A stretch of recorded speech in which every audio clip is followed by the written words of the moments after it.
Part 142, Gretchen. Mga kasummer, tila abot kamay na ni Warren ang rurok ng kanyang kasakiman. Habang si Gretchen ay nakakulong, nagugutom at pilit na kinakaya ang bigat ng katotohanan na pinatay ng sarili niyang tiyuhin ng kanyang ama. Isang mas malaking plano ang kasalukuyang iniluluto sa labas. Pero huwag kayong pakasisiguro kay Warren dahil hindi basta-basta magpapatalo ang isang Demetrio Yamoto. Sa tulong ng pambihirang galing ni Tuwazon, isang mapanganib na bait ang kanilang iyahanda. Gagamitin nila ang tanging bagay na kinasisilawan ni Warren, ang buong Okamore Empire. Magagawa kaya ni Grandma Hermania na gampanan ang kanyang papel sa gitna ng kanyang panghihina? Sino ang tunay na magtatagumpay sa larong ito? Ang sakim na tiyuhin na handang pumatay para sa mana o ang asawang handang itayang lahat para sa kaligtasan ng kanyang mag-ina? Kapit ng mahigpit dahil ito na ang simula ng paniningil. Simulan na natin. Pumain na lang ang isang malutong na tawa ni Warren sa buong silid. Tawa na kagaya nung nasa yate sila lampas 20 taon nang nakakalipas. Pakiramdam niya nabibingi siya sa halakak nito habang paulit-ulit niyang nakikita ang lugong mukha ng kanyang ama sa utak niya. Hindi niya na pinigilan ang sariling umiyak. Parang naipon lahat ng sama ng loob niya nang maalala niya ang pangyayaring iyon. Puno siya ng hinagpis na tila ba ngayon lang siya nabigyan ng pagkakataon na ipagluksa ang namayapa niyang ama. Kasabay ng kanyang hagulhol dumadaloy ang iba pa niyang mga alaala. Ang alaala na madalas niyang nababanggit sa kanyang Kuya George noon. Tunay ngang ang pangyayaring yon ay parte ng kanyang nawawalang alaala. Ang babaeng nakikita niyang nagpipinta at ang babaeng madalas siyang basahan ng mga kwento para makatulog siya ay walang iba kundi si Grandma Hermania. Napakasama mo. Paano mo inagawa sa sarili mong kapatid? Malakas na sigaw ni Gretchen. Pakiramdam niya mababaliw siya sa samot-saring emosyon na namamayani sa puso niya. Hindi niya yata kaya, parang sasabog ang utak niya.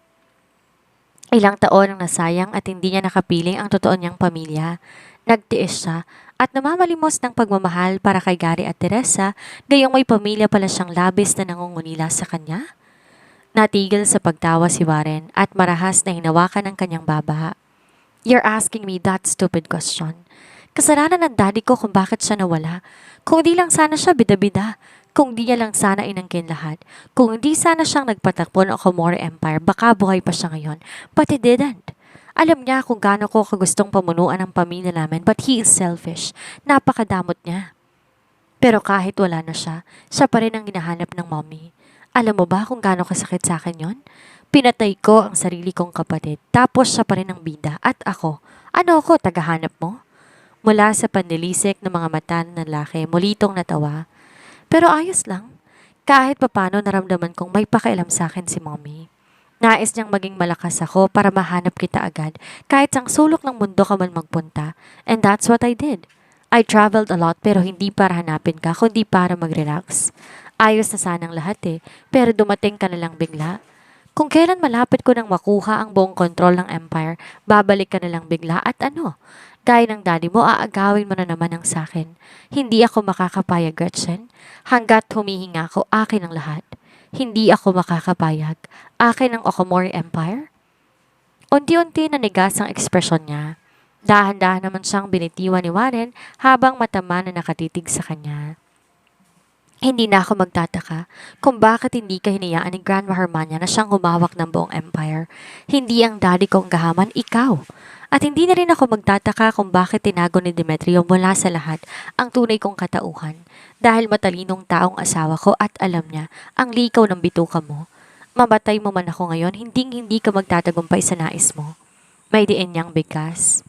Malaki ang tiwala niya kay Demetrio. Hahanapin siya ng lalaki at ililigtas. Silang dalawa ng anak nila. Sa sinabi niya, mas lalo pang nag-apoy sa galit ang kalooban ni Warren.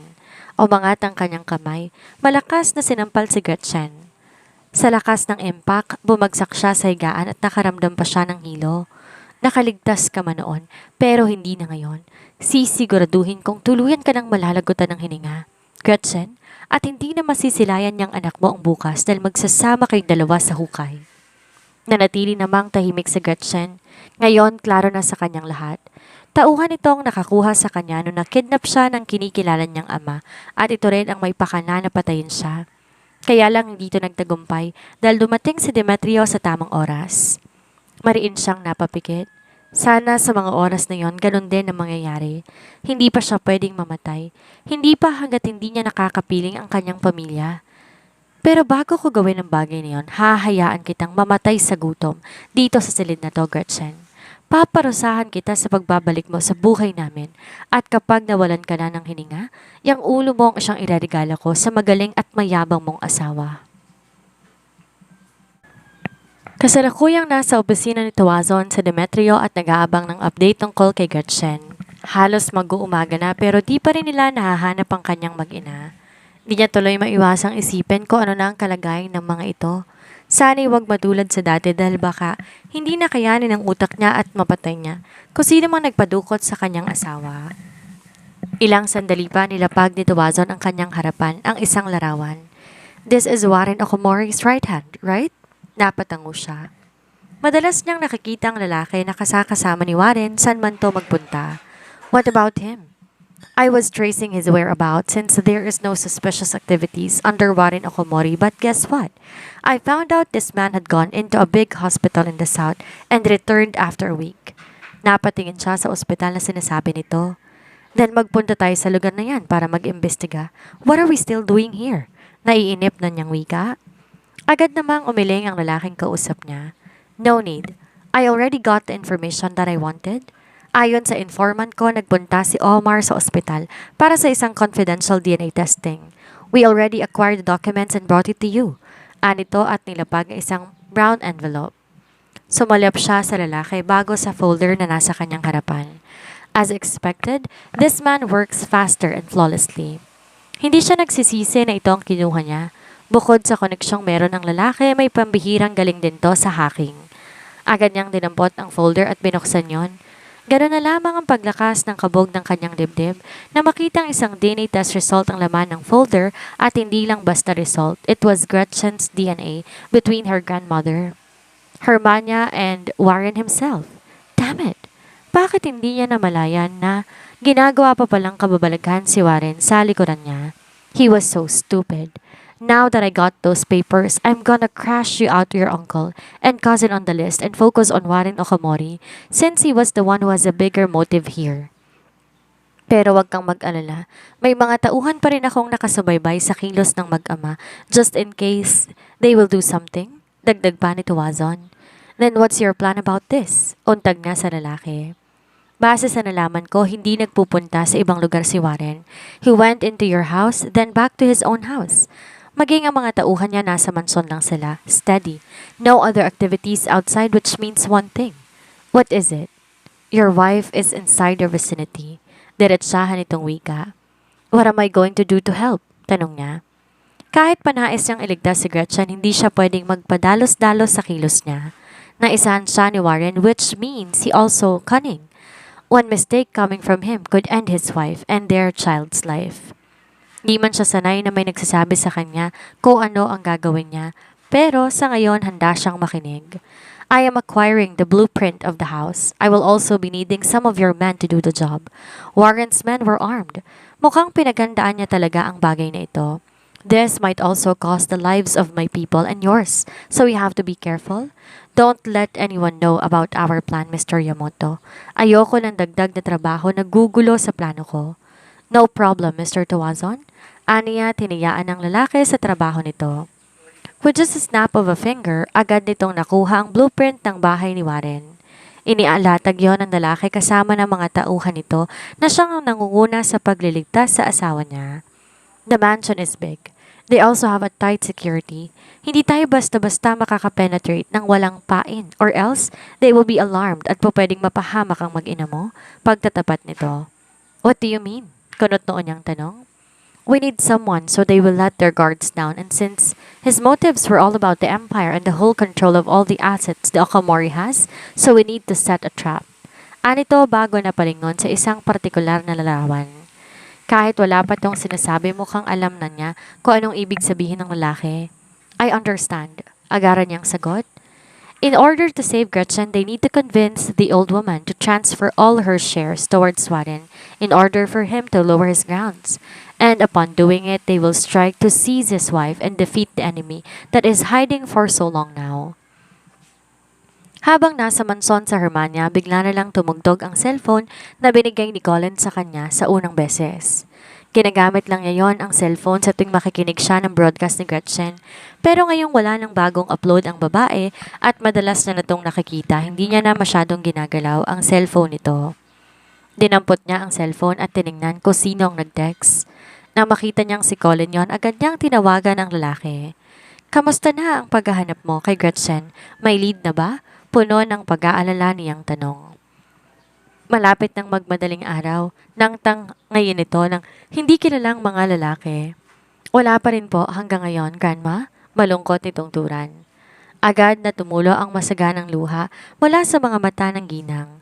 Pinaghalong kaba, takot at pag-aalala para kay Gretchen at sa batang dinadala nito ang puso niya.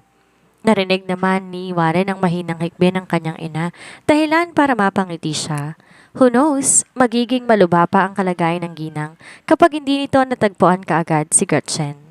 Keeping her away seemed to be the best decision at all. Huminga siya ng malalim bago nilisan ang silid sa harapan ng silid nito. Gaya na nakagawian niya, he will play heroic once again. Hahanapin niya kahit sang sulok ng bansa si Gretchen para bumilib sa kanya ang matandang babae. Naramdaman naman ni Hermania ang kanyang mga yabag papalayo. Agad na nagsalubong ang kanilang mga kilay at sinilip ang pintuan. Nakita niya ang bulto ng kanyang anak na papalayo. Nakaramdam siya ng pagtataka. Bakit umalis ito nang di man lang nag-aabalang kausapin siya? Gayunpaman, pinagsawalang bahala niya na ang nakita niya at bumalik sa kanyang kama.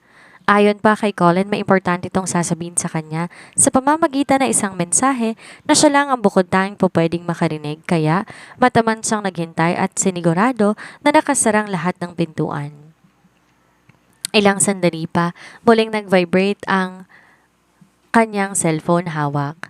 Sa ikalawang pagkakataon, numero ni Colin ang nakita niya sa screen, kaya agad niyang binuksan ang mensahe at pinakinggan ang voice message na ipinadala nito.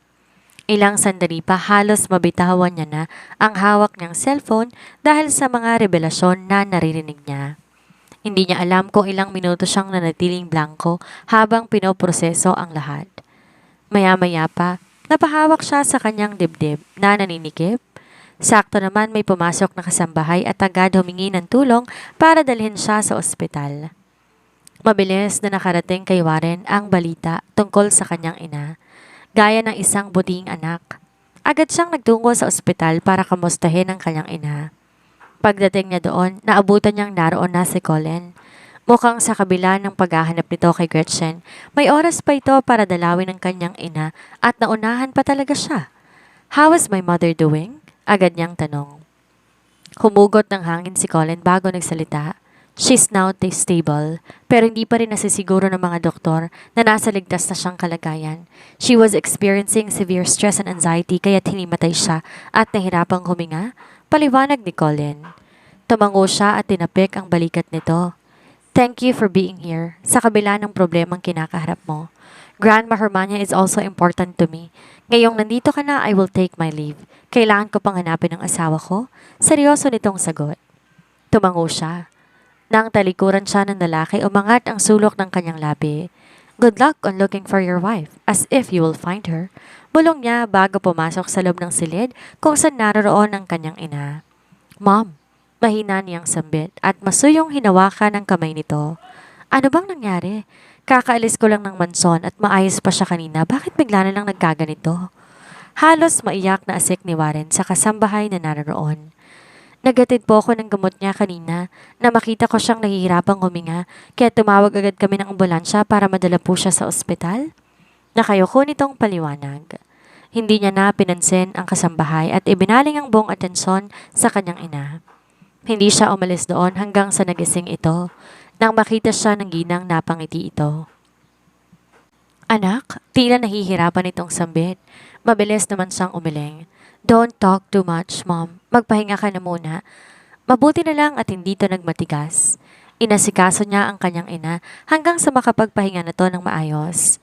Warren, may sasabihin sana ako sa'yo. What is it, Mom? Malungkot itong ngumiti sa kanya. Somehow nakaramdam siya ng paninikip ng kanyang dibdib pero pinili niya niyang baliwalain. Pakiramdam ko hindi na ako magtatagal sa mundong to.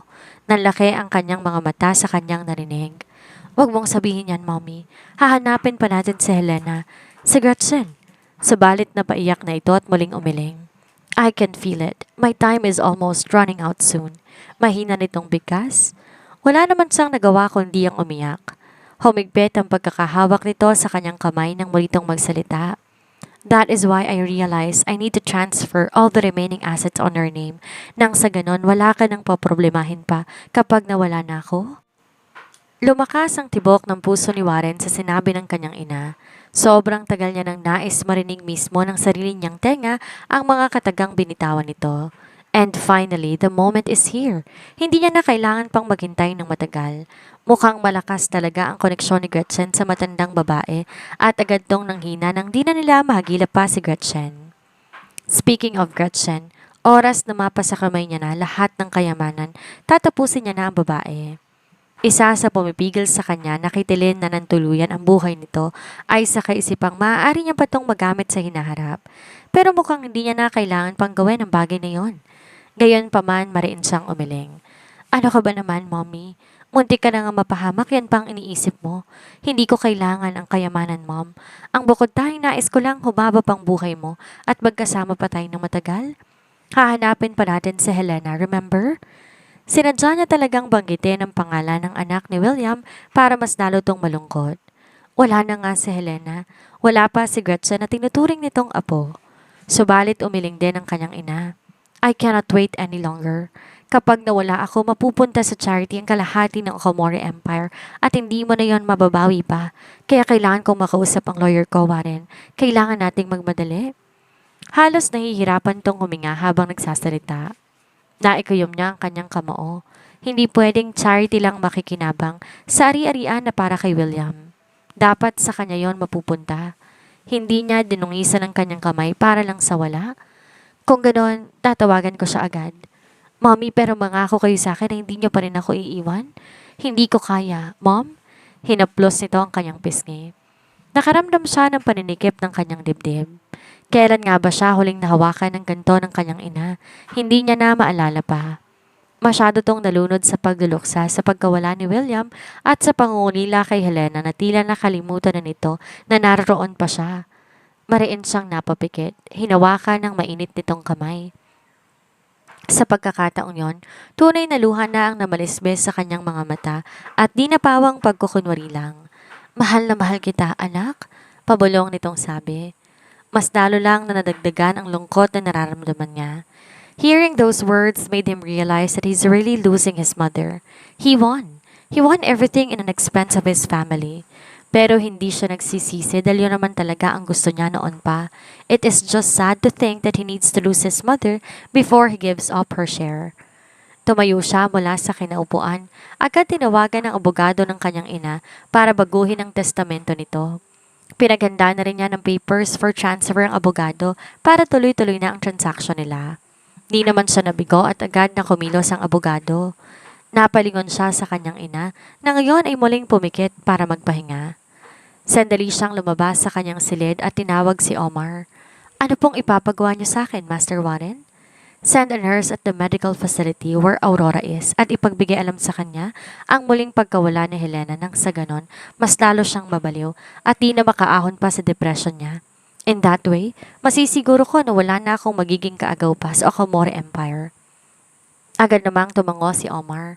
May iba pa po ba kayong ipapagawa, Master? Tumango siya bilang pagsang-ayon. Darating mamayang hapon, ang abogado ng mommy ko dala ang mga importanteng papeles. Sabihan mo ang mga tauhan nating maganda. Walang tauhan ni Colin ang pwedeng makapasok sa loob sa oras na yon hanggang sa mapatapos sa pagpirma ang mommy ko. Dagdag pa niya. Kahit na hindi miyembro ng pamilya nila si Colin, pinaniniwalaan to ng matandang babae. Baka kapag makausap nito si Colin at masabi ang nais itong gawin, pigilan to ng lalaki. Hindi na siya makapaghintay pa. Dapat walang sagabal sa nakatakdang mangyari. Ibig sabihin niyo po ba, Master, mapapasa inyo na ang buong imperyo? Hindi makapaniwalang sambit ni Omar. Matagal na siya sa tabi ng kanyang boss at alam niya, matagal na rin itong hinahangad ang buong kontrol sa Okamori Empire. Mukhang ngayon matutupad na ang pangarap nito. Unti-unti, sumilay ang isang ngiti sa labi nito. Natumbok mo kaya kailangan hindi magkakausap si Mommy at Colin. Paano naman po ang bihag natin? Huminga ng malalim si Warren bago tuluyang napangisi. Sabihan mo ang mga tauhan natin, tanggalan siya ng ulo at ipadala kay Colin oras matapos na ang paglilipat ng mga shares ni Mommy sa pangalan ko? Isang matinding laro ng ahas at mambubulas ang ating nasaksihan sa araw na ito.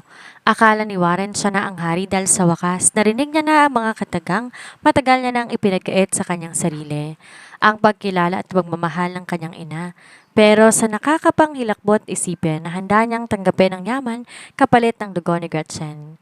Habang nagdiriwang si Warren ng kanyang panalo, hindi niya alam na si Demetrio at ang matalinong si Tuwazon dahan-dahan nang humahabi ng lambat na siyang lulunod sa kanya.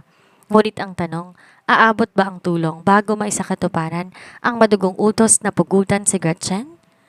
Ang aral sa episode na ito, ang kasakiman ay parang laso na unti-unti pumapatay sa katinoan ng tao. Kapag ang puso mo nakatuon lang sa material na bagay, kahit ang pinakabanal na salitang mahal kita mula sa isang magulang ay nagiging kasangkapan na lang para sa pansariling interes. Pero tandaan natin ang tagumpay na nakamit sa pamamagitan ng panlilinlang ay parang bahay na itinayo sa buhangin. Madaling gumuho kapag dumating ang bagyo ng katotohanan. Sapat na kaya ang talino ni Demetrio para mailigtas ang mag-ina? O tuluyan na bang magdidilim ang mundo para kay Helena Isolde Okamori? Maraming salamat po sa pagsubaybay at hanggang sa muli.